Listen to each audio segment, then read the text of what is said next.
સુરત શહેરમાં અમદાવાદના પ્લેન ક્રેશમાં મૃત્યુ પામેલ સુરતના નાના બાવા પરિવારનું ડીએનએ મેચ થઈ જતા રાત્રે 2 વાગ્યાની આસપાસ અમદાવાદથી મૃતદેહ સુરત આવ્યો, જેમાં આજે મુસ્લિમ પરિવારના હજારોની સંખ્યામાં લોકો અંતિમ યાત્રામાં જોડાયા અને સૈયદપુરા હસનસી બાવા કબ્રસ્તાન ખાતે દફનવિધિ કરવામાં આવી।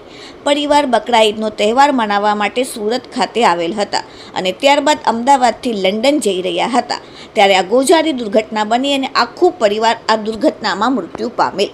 મળતી માહિતી પ્રમાણે અમદાવાદથી લંડન જતી એર ઇન્ડિયા ફ્લાઇટ અમદાવાદમાં ક્રેશ થઈ હતી, જેમાં સવાર તમામ લોકોના મોત નીપજ્યા, માત્ર એકનો જ બચાવ થયો। આ મૃતકોમાં સુરતમાં 14 લોકોનો પણ સમાવેશ થાય છે, જેમાંથી અત્યાર સુધીમાં 10 લોકોના ડીએનએ સુરતના મેચ થઈ જતા તેમના મૃતદેહ સોંપી દેવામાં આવ્યા છે, જેમાં આજે સુરત શહેરના બાવા પરિવારના 3માંથી 2 વ્યક્તિઓના મૃતદેહ સોંપી દેવામાં આવ્યા। રાત્રે અડધી રાત્રે બંને મૃતદેહ સુરત આવી પહોંચ્યા। વરસતા વરસાદમાં રાત્રે 2 વાગ્યાની આસપાસ હરિપુરા કબ્રસ્તાનમાં દફનવિધિ કરવામાં આવી। હજારોની સંખ્યામાં લોકો દફનવિધિમાં જોડાયા હતા।